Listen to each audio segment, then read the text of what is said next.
ویخی په یو خوب کې مې یو خیال را پورته شوی تعبیر یې زنګومه لکه ټال را پورته شوی مهدي په مقابل کې د دجال را پورته شوی او زما په دې نظام باندې یو سوال را پورته شوی په لاره په ولاو په سړک جاګیرداري ده د هر چا نه جوړ شوی دی ملک جاګیرداري ده د خټو د بګار او د کنډک جاګیرداري ده د جنگ د شرګندو په ټوپک جاګیرداري ده نو د چا په دسترخوان چې په یو وخت کې څومره بیاج دی نو دومره د غریب د لوږې ټول عمر علاج دی طبقات دی تضادات دی اگری نگری د ړوند راج دی دې ته که څوک وایي چې سماج دی دا سماج دی نو زما د دې سماج د بدلولو منصوبه ده زما سره په تاسو کې د چا اراده ده که ګز وهلی کېږي که سپق وهلی کېږي خو دلته کې د هر کمزوري حق وهلی کېږي د حق په خبره پسې پړق وهلی کېږي عظمت د سړیتوب دلته په شړق وهلی کېږي نظام څه دی پشمار کې د راغلي که کرو دی نظام څه دی د دغه څو مړو سړي خورو دی نظام څه دی د دیو لاس او زمونږ د مرو دی نظام څه دی په پوست کارپېټ د هسې مشورو دی نو قیسې مو د نیکونو او د نیا هر څه غلط دي که وید دی که ګوسپل دی که مونیا هر څه غلط دي تاریخ خو د خدای ډک کې په سنکیا هر څه غلط دي د دې نظام تادي مادي ګونیا هر څه غلط دي نو زما د دې ګونیا د سمولو منصوبه ده زما سره په تاسو کې د چا اراده ده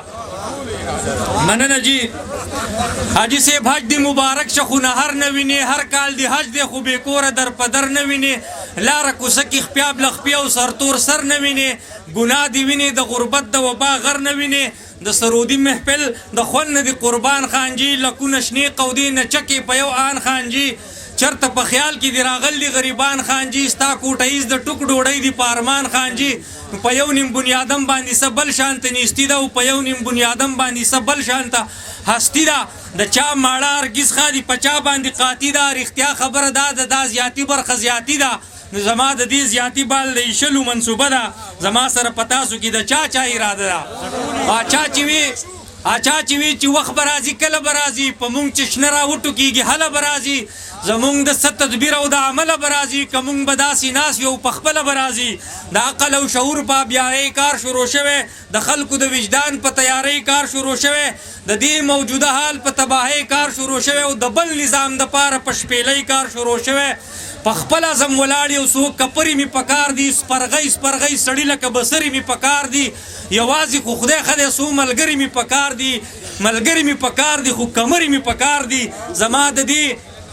زما د بل بنیاد د ایښودلو منصوبه ده زما سره په تاسو کې د چا اراده ده او آخري شعر دی چې د پنجو نه به خلاصه شي د تور او پیغور ځمکه جنت کې چې بدل شي د دوزخ غوندې اور ځمکه که دا خبره ټیک وي چې د هر چا د مور ځمکه نو هر چا له دې ورکړه شي د کر او د کور ځمکه چې هر سړی موړ پټ وي زکاتونه پکې نه وي چې سوال او سرسایي او خیراتونه پکې نه وي صابون او مولدګان او اسخاتونه پکې نه وي د هر کور ځان له جوماتونه پکې نه وي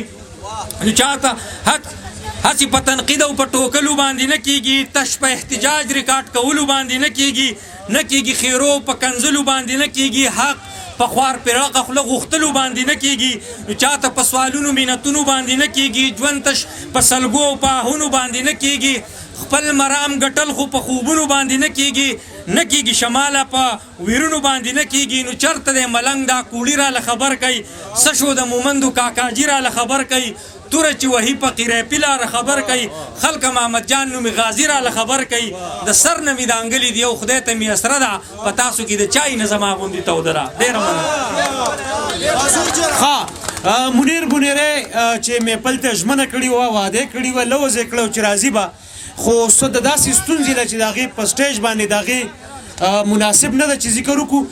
ځینې ستونزې د انسان د تحفظ سره تړلي نو مناسب نه ده خو بیا هم د هغې د اړخ نه بخښنه غواړو